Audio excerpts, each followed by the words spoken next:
Kelsey, if I were making an authors that I'd love to chat with list, our guest today would definitely be at the top of that list.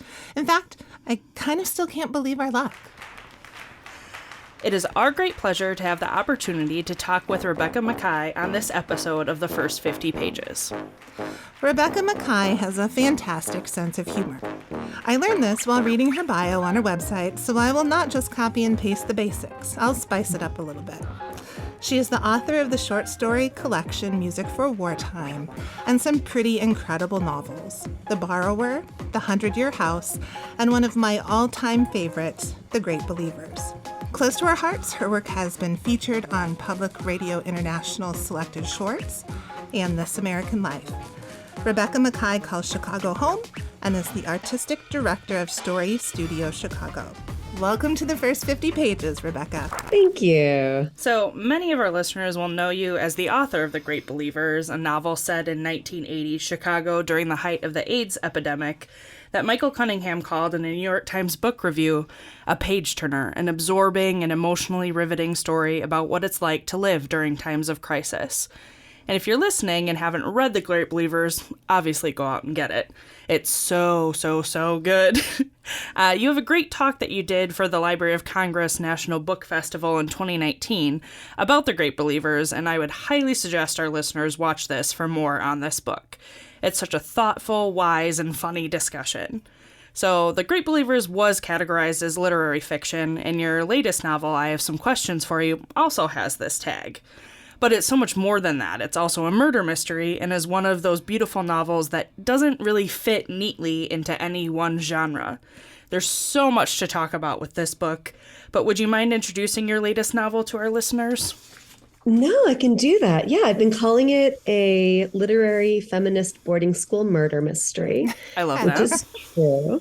The basic, the 1 minute plot is our protagonist is Bodie Kane. She's 40 years old, and she's invited back to teach for 2 weeks in the dead of winter at the boarding school in New Hampshire that she herself had attended as a really kind of adrift scholarship kid in the 90s. And she's back there to teach one class on film history and one class on podcasting. She herself is a film historian who has a podcast about women in film. While she's back on campus, her mind is, of course, back on the 90s, but specifically on the death her senior year of a young woman named Thalia Keith, who was found dead in the campus swimming pool with significant injuries to her body. A young Black man who worked at the school as an athletic trainer was arrested and imprisoned for the crime with what seemed like a mountain of evidence against him, including a confession. But there are a lot of people out there who believe he's innocent. One of Bodie's podcast students is among them, and that's what she decides to dig into on her own, just little 2-episode podcast that she's making for the class.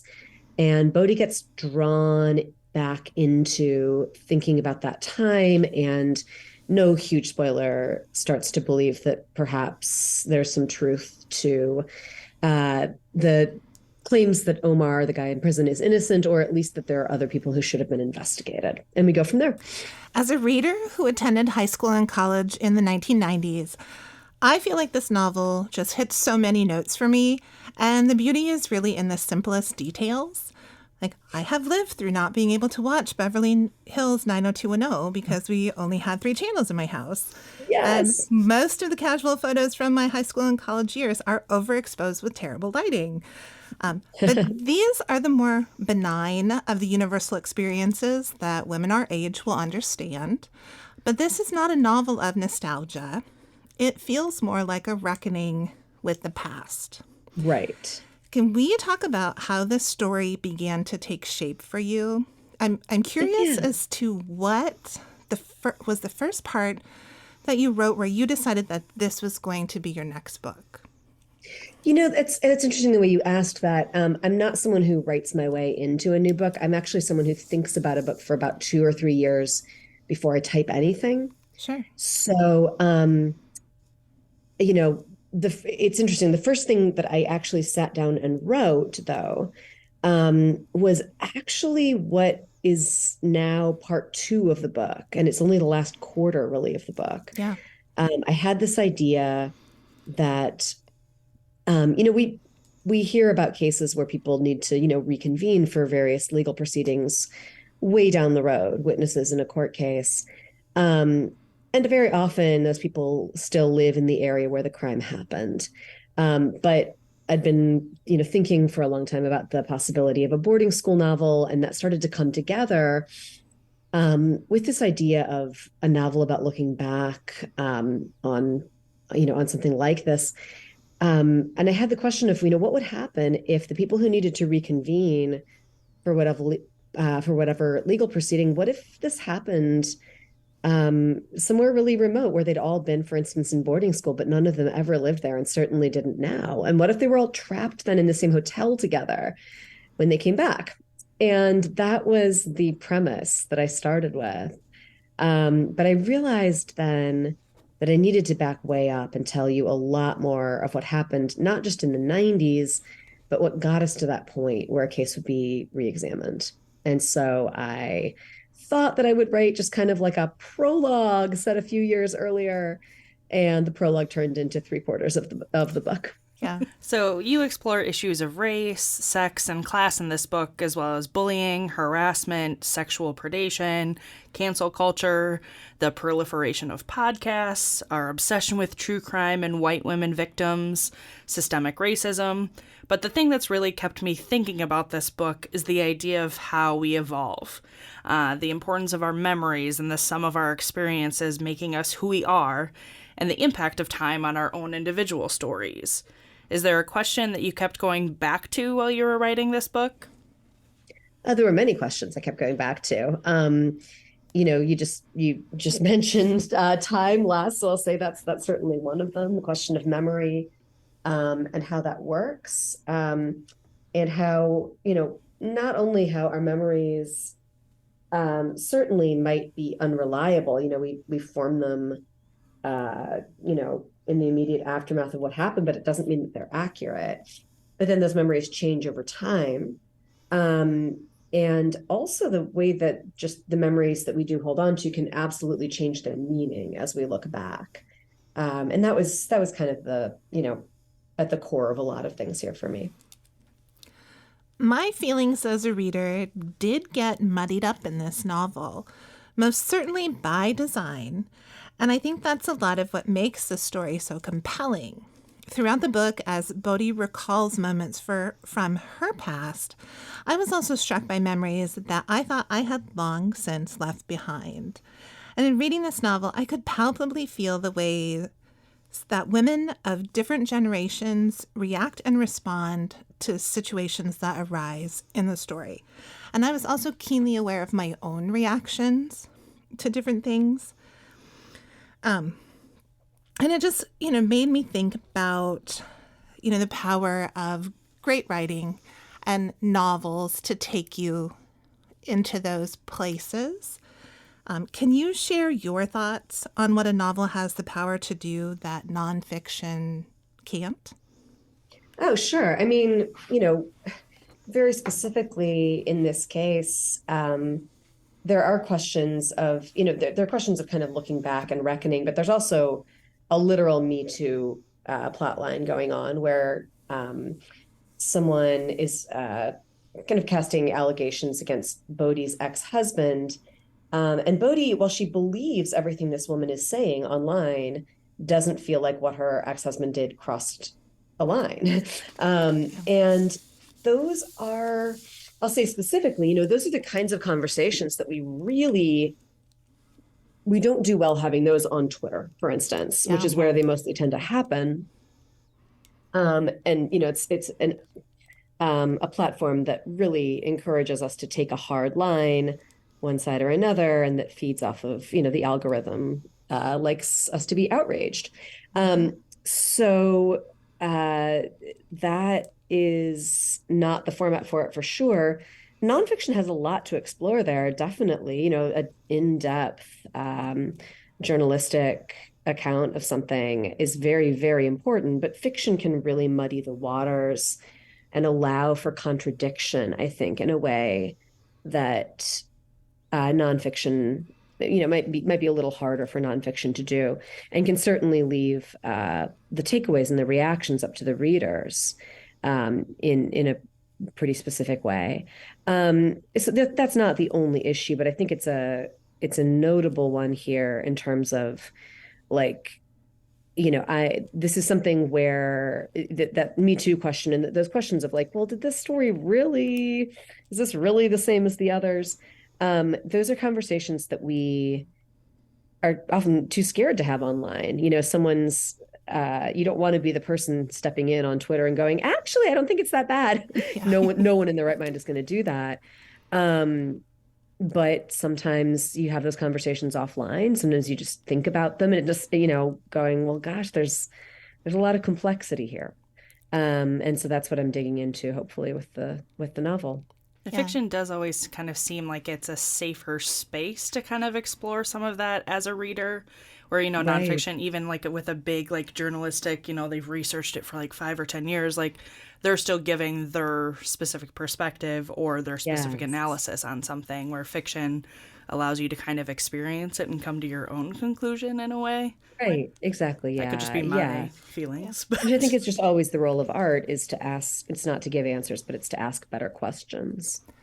And Kelsey and I were having this conversation a few minutes ago about the book, and we couldn't really come up with a question, right? But our observation was that the internet is almost its own character in this book, right? Like it is a chorus of, that it kind of comes into play, specifically, in that Me Too moment that, Bodhi kind of gets swept up into, when you're basically sharing the Twitter feed and it's this chorus of voices. And so is it the collective consciousness of the time, or, It's just realism, really. Yeah, it is. It's not in there to, like, represent anything. It's just, it's, I think this is where, while there is a crime in this novel, and while, by the end we basically know who did it,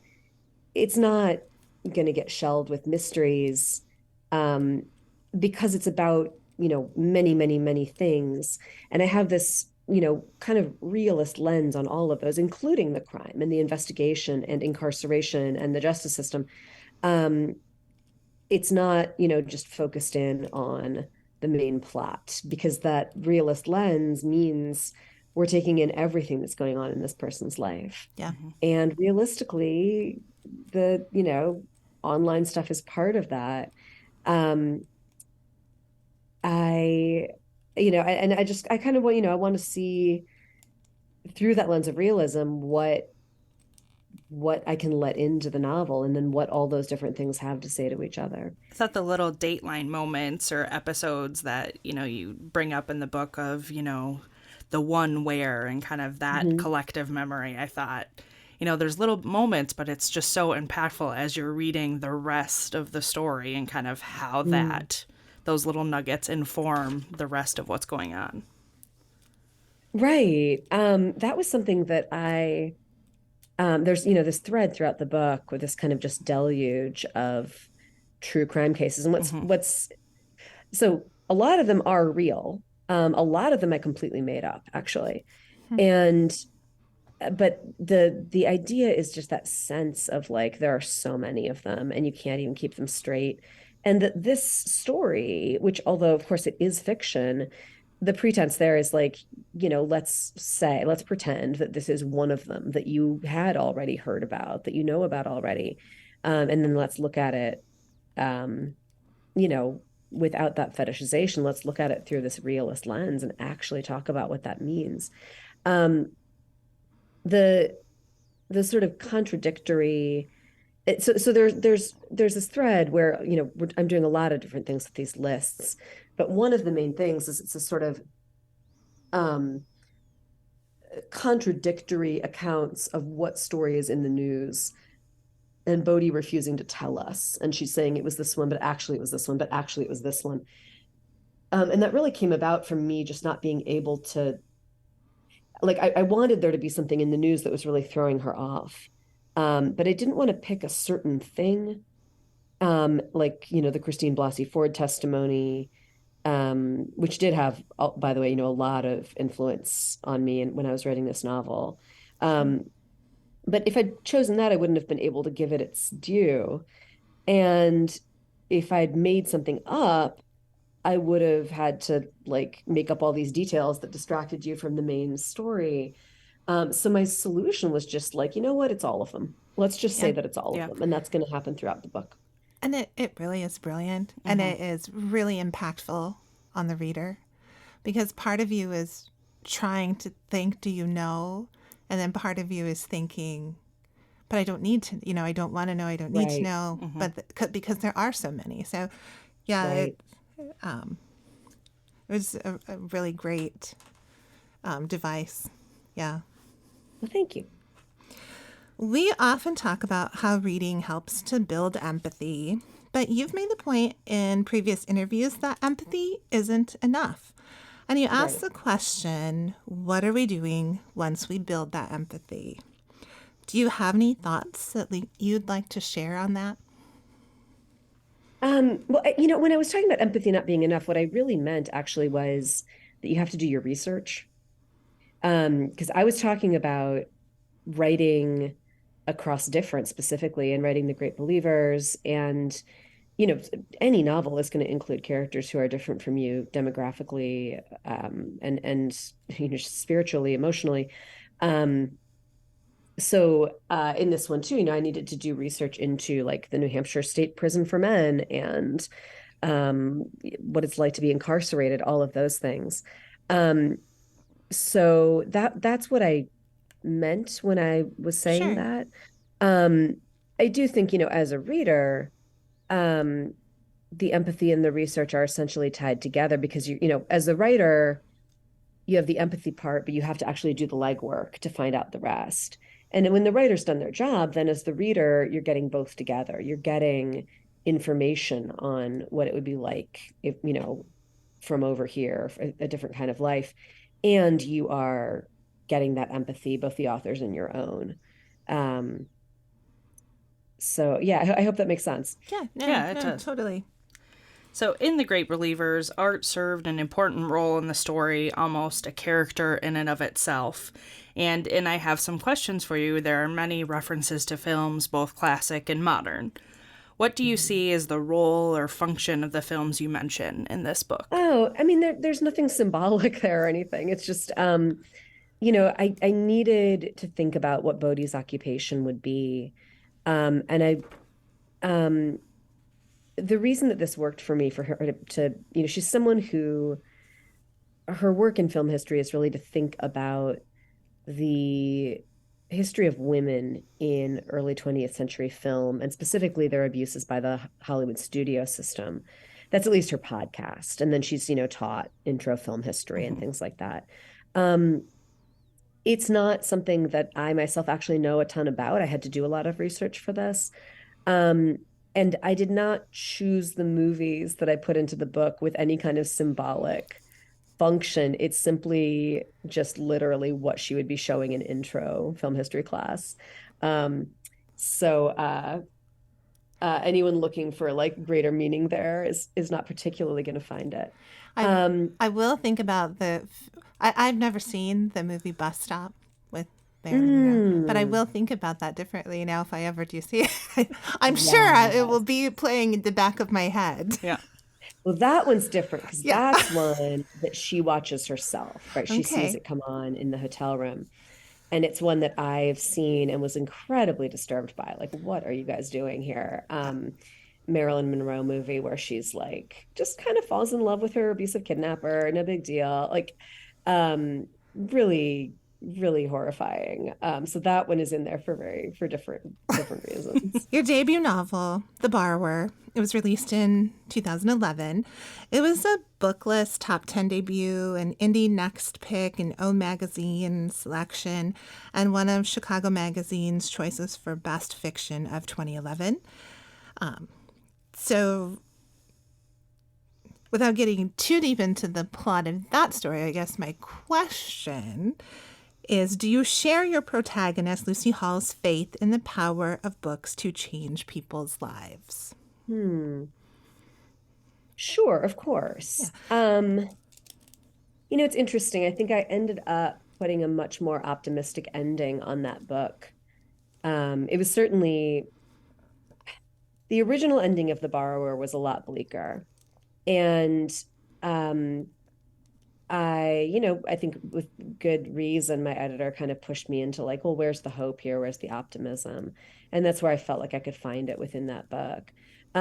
So yeah, I do. I mean, I don't think it's not all Pollyanna, like books can make everyone happy, but it's like, the books that are being banned right now in Florida and elsewhere, In those Iowa, are the there's a very lot books of, that would be. yeah. Well, I'm sorry? I said in Iowa, there's a lot of effort right now to create Yeah. lists and do those things too. So Yeah. And those books that are being banned, those are the books that would be the very lifeline for the people who need them the most. Um, and, it's when you look at what losing those books means, it helps to throw into greater relief what having those books does. is there a book that you can point to that connected you to the world in a way that other stories hadn't? Oh, that's a good question. I grew up, Lois Lowry was my favorite author as a kid, and I loved the Anastasia books. Um, and it's just, this like they're kind of funny. It's just this girl growing up, very realist books. Um, Her father's a poet, and my father was a poet, and I did not know anyone else in the world whose father was a poet. And it seemed like such a, completely obscure thing and something that I didn't, have any corollary to. And then finding someone in a book who had, this, I mean, just like she had like a marvelous family. It was much more interesting than mine, of course, to me. But it was this real sense of recognition. And that's, so much of what we read for is just to be recognized. Have libraries, I have to imagine they have, considering the way that you do reference and write about them, but have they had a significant impact in your life? Oh, of course, yeah. I mean, as in recent years, it's been much more like places to have book events, and they're wonderful. Yeah. But no, yeah, as a kid, that was not only the place where I went to find almost all of my books, but my little public library had a writing contest every year, and I a couple different times won the writing contest for my grade, and that was like the first actual, real validation I got for my writing. I can't say confidently that I'd be a writer without that. Thinking about, the success of The Great Believers, how readers just really do connect with the story, and they, it continues to be a story I think that people find, at least in our library system, it still checks out. It's not one that's gathering dust on the shelves. Does this story and these characters still live in your mind? Or at some point, do you have to let them go? Oh, I mean, no, they still live in my mind. And it's partly that I'll do an event and, people in the signing line want to, the Great Believers was very close to their own experience and they want to talk to me about it. And it feels like I'm just always doing more research. Yeah. And then also, it has been optioned for TV, who knows, you believe it when you're eating the popcorn, but we're continuing to talk about these characters and think about these characters. So they're very alive to me just as people as well. Well, we really appreciate you joining us today on the first 50 pages, and thank you for creating such powerful stories that make readers want to talk and share and invite others into the conversation. And then for our listeners, I have some questions for you. Is available in bookstores and libraries everywhere now. So go, grab a copy, get it checked out. You can also follow Rebecca Makkai on Twitter, Facebook, and Substack.